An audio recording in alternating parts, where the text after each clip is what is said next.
Hyderabad central university భూములను అమ్మవద్దని అనేక ప్రజా సంఘాలు, యూనివర్సిటీ విద్యార్థులు నిరసన కార్యక్రమాలు చేస్తుంటే వారిపై లాఠీచార్జ్ చేయిస్తూ సీఎం రేవంత్ రెడ్డి మూర్ఖపు పనులు చేస్తున్నారని ఆలేరు మాజీ ఎమ్మెల్యే గొంగడి సునీత మహేందర్ రెడ్డి మండిపడ్డారు. శుక్రవారం యాదాద్రి భువనగిరి జిల్లా ఆలేరు పట్టణ కేంద్రంలోని స్థానిక రహదారి బంగ్లాలో ఏర్పాటు చేసిన మీడియా సమావేశంలో ఆమె మాట్లాడారు.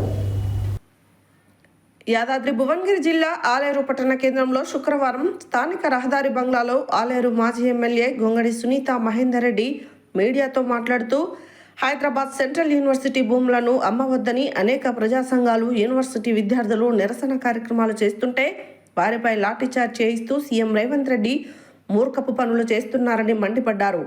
కాంగ్రెస్ ప్రభుత్వంలో విద్య, వైద్యం, ఉద్యోగం, వ్యవసాయం అనేక రంగాలు తిరోగమనంలోకి వెళ్తున్నాయని అన్నారు. పర్యావరణ సంరక్షణ కోసం కేసీఆర్ ప్రభుత్వం కృషి చేస్తే పచ్చగా ఉన్న అడవిని కాంగ్రెస్ ప్రభుత్వం రాత్రికి రాత్రే నరికివేయడం చాలా బాధాకరమన్నారు. హెచ్సియుకి సంబంధించిన భూములు అమ్మడానికి పెట్టిన టెండర్లు ఈ ప్రభుత్వం వెంటనే రద్దు చేయాలని డిమాండ్ చేశారు. ఈ కార్యక్రమంలో బీఆర్ఎస్ పార్టీ పట్టణ అధ్యక్షుడు పుట్ట మల్లేష్ గౌడ్, మాజీ municipal chairman వస్పర్ Shankaraiah, Murigadi Venkatesh, Bethiramulu, Bingi Ravi, Pasikanti Srinivas, కొలుపుల Harinath, AC Reddy Mahender Reddy, Adepu Balaswamy, కటకం బాలరాజు, ఎండి ఫయాజ్, బాసాని ప్రశాంత్, చిమ్మి శివమల్లు తదితరులు పాల్గొన్నారు. అప్పటి నుండి 10 ఏళ్ల పాటు కేసీఆర్ గారి పాలనలో అన్ని రంగాలలో అభివృద్ధి సాధించిన తెలంగాణ ఈరోజు పరిస్థితి చూస్తూ ఉంటే ఈ 16 నెలల్లో కాంగ్రెస్ పార్టీ ఏలుబడిలో 16 నెలల్లో రోజొక రంగం కుదేలవుతూ తెలంగాణ ప్రజల్ని మళ్ళీ పేదరికంలోకి నెట్టేసే పరిస్థితి వచ్చింది. ఎన్ని అనుభవాలు ఎదురవుతున్నా, ఎన్ని ఇబ్బందులు ఎదురవుతున్నా రేవంత్ రెడ్డి గారి మొండి వైఖరి, నియంతృత్వ పోకడ, తనది నిర్ణయం తీసుకుంటే వెనక్కి తగ్గేదేలే అన్నట్టుగా ఆయన వ్యవహార శైలి పట్ల ప్రజలు చాలా అసహనంతో ఉన్నారని చెప్పాలి. ఆయన ఏ ముట్టుకున్నది బుడిదే, ఏది ముట్టుకున్నది నాశనమే.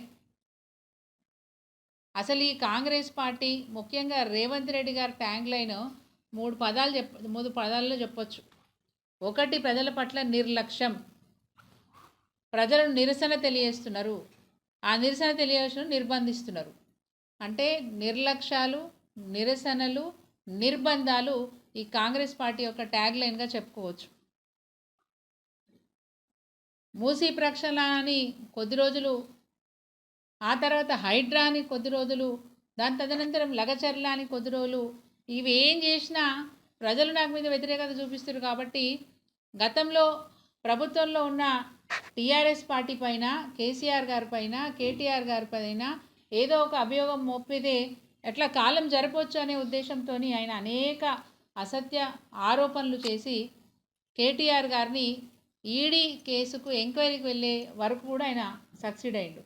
ఏం చేసినా, ఎట్లా చేసినా, ఫోన్ ట్యాపింగ్ అన్నా, లేకపోతే ఈ కార్ రేసింగ్ అన్నా, కాళేశ్వరం అన్నా, ఇంకోటన్నా ఎక్కడ కూడా ఆధారాలు లేని అసత్య ఆరోపణలు చేస్తూ టీఆర్ఎస్ పార్టీని, ముఖ్యంగా బీఆర్ఎస్ పార్టీని టార్గెట్ చేసుకొని పనిచేస్తున్నాడు తప్ప ప్రజలకి నేనేం చేయాలనే ఆలోచన ఇప్పటికి కూడా రేవంత్ రెడ్డి గారికి లేదని చెప్పాలి. ఒక ప్రణాళిక లేని ప్రభుత్వం ఏదైనా ఉంది ఈ దేశంలో అంటే అది 100% తెలంగాణలో ఉన్న కాంగ్రెస్ ప్రభుత్వం. ఏం మాత్రం ప్రణాళిక లేకుండా ఒక పార్లమెంటు సభ్యుడిగా, ఒక శాసనమండలి సభ్యుడిగా, ఒక అసెంబ్లీలో ఎమ్మెల్యేగా పనిచేసిన మరి రేవంత్ రెడ్డి గారికి అపూర్వమైనటువంటి అనుభవం ఉంది. ప్రజాస్వామ్యబద్ధంగా ఎన్నుకోబడి ప్రజాస్వామ్య సంస్థలలో పనిచేసిన నాయకుడికి ప్రతి సంవత్సరం బడ్జెట్ సమావేశాలు ఉంటాయి. ప్రతి సంవత్సరం ఆ సంవత్సరానికి సంబంధించిన ఆదాయం ఏంది, ఖర్చు ఏంది, దానికి సంబంధించిన వ్యూహం ఏంటి, ఇవన్నీ కూడా ప్రతి సంవత్సరం చర్చించుకుంటాయి. అన్ని సభలలో కూడా చర్చించుకుంటారు. ఈ పరిజ్ఞానం ఉన్న రేవంత్ రెడ్డి ఏమీ తెలియనట్టు సాధ్యం కానీ అలవి కానీ హామీలు ఇచ్చి తెలంగాణ ప్రజల్ని మోసం చేసి ప్రభుత్వంలోకి వచ్చిన తర్వాత కూడా ప్రజల్ని ఇంకా కూడా మోసం చేసే ప్రయత్నమే చేస్తూ ఉన్నారు. ఈరోజు ఎంత దురదృష్టకరమైన సంఘటనలు ఈ తెలంగాణలో చూస్తూ ఉన్నాం. బాధ అవుతూ